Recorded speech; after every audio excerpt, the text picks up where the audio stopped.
Welcome. In this video I'm going to show you how you can obtain Johnston-Berry-Mielke E using Microsoft Excel and my stikpetE add-in. This is an effect size measure that could be used after a goodness of fit test, either with a chi-square or likelihood ratio, also known as a g-test. My stikpetE add-in is available from my GitHub account, so this is actually the link for that. Once you downloaded that file, you can open Excel, go for File, Options, Add-ins, and Go, and then browse to the downloaded file.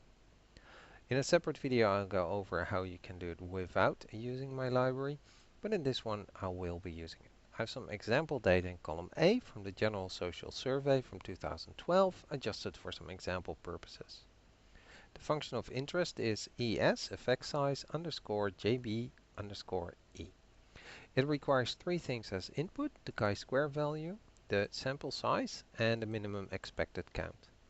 You can also specify which test is actually being used. The default is a chi-square, but if you're using a g-test, you should indicate that, because then the calculation is slightly different. All of these usually run out of results of a test. So for example, the Pearson chi-square goodness of fit test. I have a separate video for that, but I have also a function for that. That requires the data. There are other parameters that you can set. Don't use an entire column, really specify the range. But that actually gives all the input we need. So it gives the sample size, it gives the chi-square value, and it gives the minimum expected count. So we can just feed that into our function for JBME, and in this case it turns out to be 0.16. We can convert this to Co&W by using the ES-convert.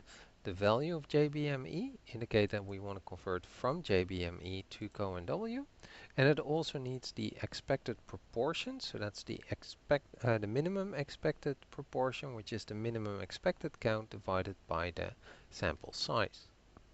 So Cohen's W is actually 0.80, and for those, Cohen actually came up with some rules of thumb, so we can use the TH function, short for thumb rules, from Co&W, feed it to Co&W, and we can see that it could be indicated as a large effect size. Alright, I hope this video was helpful, and thank you for watching.